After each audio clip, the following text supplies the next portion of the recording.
Alright,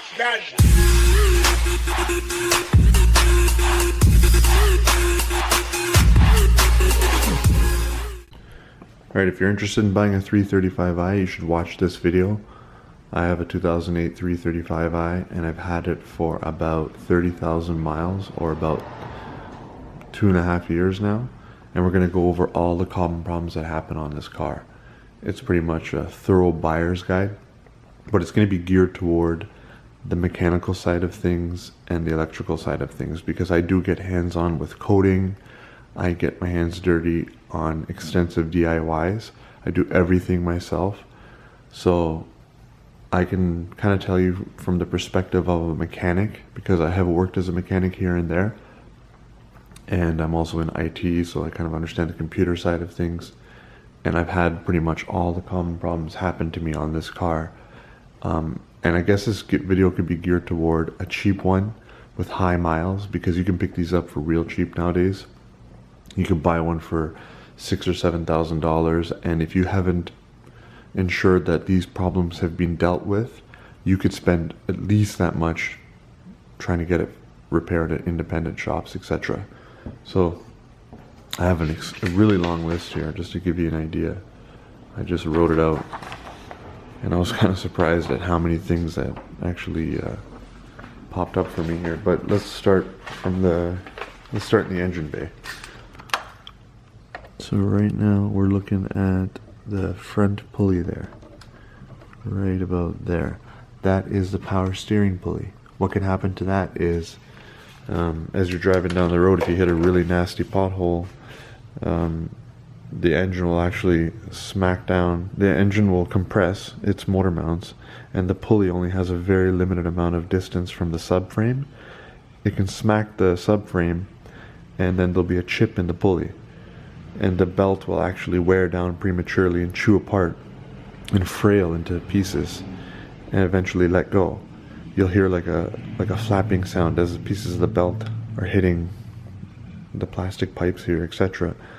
And if you don't catch it in time, the belt can shear. It can get in behind the actual crankshaft pulley, and it can push in your crankshaft seal, your crank seal, and actually enter inside the engine, get picked up by your oil pickup tube as small pieces of rubber, and block your actual intake for your oil pickup tube. And then you lose oil pressure, you grenade your motor, and you leak out all the oil from your crankshaft, front crankshaft seal. That's a major problem on these cars. I think on the later models they relieved the subframe a little bit so that it would actually give a little bit more room. One fix you can do is put in a motor mount on the driver's side from a 335 IS, because it's a little stiffer. That gives you less chance of that happening. But for me, what I found was my belt sheared, but I caught it before it tore completely apart. And the back side of my power steering pulley had a little V-shaped notch in it, and that's what chewed up the belt. I had to change the pulley for around $80, and I had to change the belt. That happens with higher mileage, but it could even happen with lower mileage. I think as the pulley, since it's made of plastic, heat cycles, it becomes brittle over time, and it's more likely to get damaged. You'd have to hit a really, really hard pothole, but I did on this car, and that's what happened to me. Now, so I'm just going to go through my list here, and we'll go one by one, but that's a very common problem on a 335i. The next one we're going to talk about is the center support bearing. It's the bearing that's in the middle of the car that supports your drive shaft going from the transmission to your rear differential. On my car, I bought it, it had some play, and it actually, you'd feel vibration when you're accelerating. Especially if you accelerate hard, you'd feel the drive shaft going under load, and you'll feel it as a vibration through the floor. I had to change the center support bearing. It was a little involved. This is before I was doing DIY videos, but I had to rent a tool to pull it all apart. That, you know, the part's not expensive, but the labor can be expensive on a high mileage car, especially since these cars make a lot of torque. Expect for that to go. We'll go down the list here. My strut mounts. The struts were replaced just before I got the car with the original Bilsteins. But what they neglected to tackle is the strut mount, and it does get cracked up, and actually over time it can separate. And then what you'll notice is when you turn the wheel left and right, you'll hear like a crunching, kind of creaky sound. So that's on both sides. That's a common problem on these cars, and something to look out for. You'll basically just look from the top and see if it feels intact. And also you're going to check your shocks to make sure they're not leaking. Next up is going to be the fuel pump module. Something you can experience. It's actually located right here in the car. I have videos on pretty much all this stuff anyway, but I'm just summarizing it. The fuel pump module can go bad. There's transistors that are cooled by a large heat sink, and over time they can get burnt out, and then you have issues driving your fuel pump, your low pressure fuel pump, and you get long cranks or fuel mixture issues, etc. That's a common problem on these cars. Next will be your fuel pressure regulator, which is underneath the driver's side seat. It's again related to long cranks. If you go to start the car and it takes a long time to build up pressure, first of all, when you open the door, you should hear the fuel pump hum or prime. If you noticed there when I did it, it just for a split second and did that, and that was the fuel pump module. Fuel pressure regulator is the next part of the puzzle. That's common to go, and all E90s actually. Next is going to be the spark plugs, especially on tuned cars. You'll notice that they go bad over time, and they have to be changed pretty frequently, like around every 25,000 miles. So you should expect to need to purchase a set of spark plugs and throw them in just as preventive maintenance as soon as you get the car. Next would be coil packs. The coil packs actually go bad on these cars quite commonly, and you'll get a misfire when you're punching it. So you should expect to change all your coil packs because it's a common problem, especially on higher mileage cars. Oil filter housing gasket was done just before I purchased the car by the previous owner. Very common on these cars. You should expect to see oil leaking underneath here, and you want to definitely deal with that, because if you don't, it could get on your belt. It can chew up, regardless of the condition of the power steering pulley, and go in behind the crankshaft pulley and grenade the motor.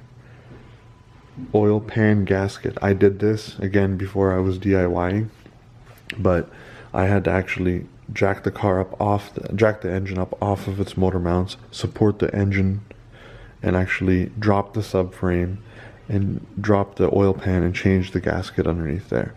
Very involved. It's a pretty heavy job, and you should expect that on these cars, especially with over 120,000 miles. You'll see oil leaking at the backside. It'll almost look like it's a rear main, but it's not. It should likely be your oil pan gasket. Could be a big job if you can't do it yourself. If you can do it yourself, you got to devote a whole weekend. It's pretty heavy duty, but expect that. Valve cover gasket was done before by the previous owner. Very common. This you can tackle. It's not super hardcore, but you would look on the back side for any signs of oil getting onto these shields, etc. So oil valve cover gasket is common on these cars.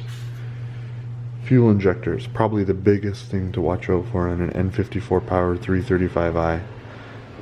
It's kind of a given that you're going to experience issues with your fuel injectors. If it's got over 100,000 miles on it, be prepared to find a way to do those.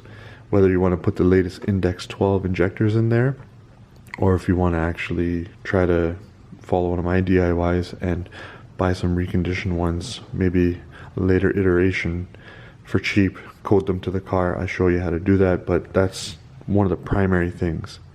Next will be the high pressure fuel pump. A lot of people had those done under warranty up to about 80,000 miles or 10 years. So high pressure fuel pump, hopefully it was done under the extended grace warranty as a technical service bulletin, etc. If not, maybe be prepared for the high pressure fuel pump. I didn't experience that. It could also be a long crank issue or a really rough idle, but I think it was done under the extended warranty from BMW that was offered on this car, and you should just probably 100% check that it's been done by the previous owner. It should almost be a given because everybody had that chance to get it done. Next thing that's super common on these cars is the ABS pump. The module itself is fine. The module and the actual valve controller here is fine, but the actual brushes in the DC motor, they stick and they go bad. I have a video on my channel showing you how to retrofit one from a 325i, and I've had this on for thousands of miles now and it's been perfect. But expect that. It's almost a given that you're going to have your trifecta 3 lights on your dash, ABS, traction control, etc. And you're not going to have any stability control. It could be an issue for you. So I would expect that. It can be costly unless you follow my DIY on that. Coolant hoses. It's a given for any high mileage BMW. I had this one go on me. The upper one is way more likely to go than the lower one because it runs hotter and the plastic gets brittle. They're like $60. Expect that. And do it even if you don't know better. It's just a safe bet. The thermostat and the water pump. I had a code for a thermostat issue and I had to change my thermostat. Don't buy the cheap eBay ones. Buy a good bare original quality one because the quality makes a big difference on those. The water pump should be done by the time you get one of these cars by your previous owner because they do tend to go out under 100,000 miles. This was done at around 130,000 miles, but they left the original thermostat in there, which is kind of silly considering you have to tear that all out just to change the water pump. So I fixed that. I would expect that on a higher mileage 335i. That's around $150. Water pumps around $400 or $500. The headlight ballasts, I had mine go on my driver's side. I kept getting a code on the engine. I kept getting a code in the instrument cluster, and then the headlight would cut out. Ballast, I haven't done that one yet, but expect for your ballast to go if you have xenon lights, and pretty much all 335i's do have xenon lights. If you're in a hot climate, expect for all the wiring inside your headlights to be completely dry rotted and cracked and potentially shorting out. Common problem on these cars. I don't know if it's specific to southern cars and hot climates, but expect for your headlight wiring to be cracked up. I have a DIY on that as well.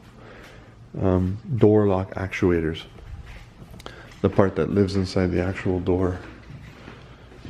It bolts in right here on all 4 doors. I had to do mine. And it's very common on all BMWs. The gears inside there actually chew up and break. So expect for all 4 to potentially be bad or problematic. Next would be deteriorated plastics inside the interior. I had to change this. But due to contact with your fingers, the oils in your fingers are acidic and they actually react with this plastic. And over time, it makes it all gummy and sticky. And even on the outside, high contact areas on these cars should be checked for wear and tear. You know, this car was well maintained and all the touch points, even around the steering wheel and whatnot, are in really good shape for almost 180,000 miles. But that's kind of one of the indicators you'd want to look for someone that's taking care of a car. This is the back of the car on its original plastic, and it's really hardly deteriorated because it hasn't had too much contact with human hands in the back. So in my opinion, one of the telltale signs of a car that's being maintained is looking at the condition of the interior. Look at the bolster, etc. With 180,000 miles, it means someone took some care getting in and out. Look at the steering wheel. Is this all on the crappy ones that are abused? You'll notice this is all gone. You know, this has a little bit of wear, but nothing that wore through. And what I noticed on the really abused ones is even this would wear down. If they didn't have paddle shifters, you'll see this is all worn out because someone's just beating the crap out of the car and yanking on the handle when they want to change gears. So interior condition does tell you a lot about the overall condition of a car, in my opinion. Next will be front wheel bearings. It's a given. They're not expensive. It's not hard to do, but expect for both front wheel bearings to go at around 150,000 miles for sure. Timing chain tensioner. If you're gunning it and you let off the gas and you hear a slight rattle for a split second, like at highway speeds, once you're letting off at around 4,000 RPM, timing chain tensioner, easy job, not expensive, but they do wear out over time. Expect for the battery to need the utmost care. If it's even slightly sounding weak when you're cranking it, you got to address it right away, or you could potentially have issues with other modules and other gremlins, or need a boost all the time, etc. So check for the battery being replaced, and hopefully it was coded to the car so that you don't encounter any issues down the line. Next would be just shocks and struts after about 100,000 miles. This has all 4 new shocks and struts. Make sure they're not leaking, they're in good shape. I found that the bushings, control arms, ball joints, etc. are pretty robust on these cars, so they don't tend to go out.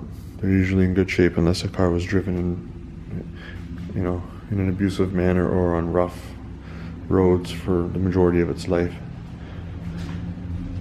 Just as a little tip, if you're looking, I've seen these cars back when I used to live in Canada, even if just a few years old. If you want to know if a car is truly a Southern car, if it's claimed to be, you can go underneath it, but these brackets usually, they're the first to start to show rust, etc. Or the oil filter housing will just have white crusties on it, etc. if it's high mileage and it's driven in a climate with snow and salt. As you can see, this could rinse off and look brand new because this car has always been in Houston. Now, next would be wastegate rattle on the turbos. You can see the actuator down there.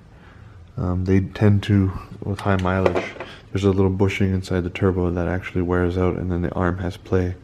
The actual flapper door has play, so over time, when you're letting off the gas, back pressure will cause that little thing to rattle around. You'll hear like a ticking sound when you're letting off the gas. Expect for those to wear out at around 100,000, and you have to get the turbos rebuilt potentially. Smoky turbos, if your car's idling along or you're gunning it and you get a bit of smoke out the exhaust, these were changed at around 140,000 to some used ones off eBay that had 13,000 low mileage takeoffs from someone that upgraded it early on. But the symptoms on this car was it was just puffing out a little bit of smoke because the inner seals inside the turbo go. So you can kind of tackle 2 birds with 1 stone if you have that. Try to find some low mileage turbos that should take care of the wastegate rattle at the same time. Also, on this car the motor mounts seem robust, but just keep in mind that they need a visual inspection because you may want to change those depending on how hard the car was driven. Expect for the blower motor to go, common on all BMWs, and expect for the blower motor resistor, which is part of that, to fail, probably at around 100,000 or so, maybe earlier. Make sure the tires are run flats if it's a car that didn't come with a spare, and make sure that they're smooth and evenly worn, indicating the car is in proper alignment. Expect for the wideband O2s at around 150,000 miles to need replacement because they just wear out with time. I did mine. Inspect the ABS sensors. Make sure that they're all in good shape. The connectors aren't all dry rotted, etc. It's common. One of the more common things to happen on these cars would be the ABS sensors periodically giving false codes, etc. Or like I said, the ABS pump. And also make sure that they didn't bypass the brake sensor wiring. Make sure the brake sensors are there and they're not just bypassed. Not a big deal, but for whatever reason, when a car like this wasn't maintained, you tend to find that. And just double check if the car has active steering. Turn the wheel left and right. It should feel proper and smooth, no jutteriness or anything like that, because that's one thing that can go. If you want to know if a car has it's not common, it's just something to watch out for in terms of feel being off. This is what it will look like if it's got active steering, your power steering reservoir. And again, make sure that the tires are evenly worn and it tracks straight. Expect for all 4 window regulators to need replacement. They're not expensive, but they're a little involved to replace. So, common on all BMWs of this vintage. Expect for the window regulators to be acting up with time. And you should expect to do the transmission fluid on these cars. On a 335i, they don't have lifetime fluid. At around 75,000 miles, you want to change the transmission fluid. It's something I could see being overlooked. It's important to get to it. And also the rear differential fluid. Every 25,000 miles or so, change that out. When I got this car, I put royal purple diff fluid in there. And your inlet pipes, all these plastic lines, all these rubber hoses, etc. Just check them visually and watch out for the inlet piping. You know, you find these are changed often enough, and that people put blow-off valves in there when they're tuned. Not so much that it adds more power, but it just happens to avoid the thing cracking and popping off the throttle body just because of deterioration due to heat cycling and age. So visually inspect the inlet pipe and be ready for that to go. I haven't had an issue with this, but just something to keep in mind. And if you're having a rough idle situation and it's had a general tune-up, everything else is good to go. Potentially nobody's done the walnut blasting on the intake valves. I haven't done it yet, and I'm at a high mileage, but something I'll probably get around to, although it runs nice and smooth. Maybe there's some power to be picked up by actually dealing with that and getting better airflow into the engine. But ask about the walnut blast. Has that been done? On direct injection cars, you need to periodically remove the intake manifold and media blast the valves so that you can keep them clean. On older cars, they had the fuel injector on the other side right into the intake port, so it would naturally wash the valve and eliminate any chance of carbon buildup. But on direct injection cars, you have to periodically maintain it. And we talked about the high pressure fuel pump. Not common, but depending on how hard the car is driven, you have the guibo, or the rubber bushing that interfaces between the output of the transmission and your drive shaft. You have one at the front and one at the diff. Visually inspect those. They seem to be quite beefy and robust, but something to watch out for. And while you're in there looking at the center support bearing, you can also visually inspect them. So major takeaways are coolant leaks, oil leaks, etc., the general type of leak. Watch out for, be ready for injectors, ABS pump. But I've seen a lot of people doing videos on YouTube talking about buying a used BMW, and I'm just giving you a really thorough explanation, or a really thorough rundown as to what to expect if you're going to buy an E90, specifically a 335i, and what's involved with repairing it, whether you're doing mechanical repairs or you're doing electrical repairs. All in all, you know, that's quite the list. No matter how you dice it, how you slice it or dice it, you literally have that many things that happened to me in a short period of time, and this car would not have been worth owning. You wouldn't want to pick one of these up for $6,000-$7,000 and then need that. It's possible that all this stuff could just be neglected and the car still drives and runs and it is an A to B car, but it's just a nightmare waiting to happen. So yeah, just wanted to give you guys a really thorough breakdown of what to expect if you're interested in an N54 powered 335i. My car's tuned. It's got downpipes, dual cone intakes, and intercooler, and you know, not a whole lot else, but it's just a blast to drive. It's got an Alpina tune, so it's really smooth and refined and quiet when you're just cruising along. When you put it into sport mode, it wakes up and it's just a torque monster, and just, you know, it's a Jekyll and Hyde type of personality. It can get over 30 miles per gallon on long trips, yet it could probably, you know, keep up with the new Mustang, no problem. You know, realistically, in the right scenario, it can get a huge jump on one and they won't catch you. But like, it's a great car for the money, but be prepared. I've managed to fix most of this stuff on the cheap, and if you dig through my channel, you'll find the majority of these things have a video for them. And you know, all in all, it's you know, it's been a fun car to own, and it's, you know, all things considered, being reliable, even though that list exists, because I've been on top of things. So I know this is a really long video and dragged out, but if you want a really comprehensive list of what to expect on an N54 powered 335i, that's what this video was for.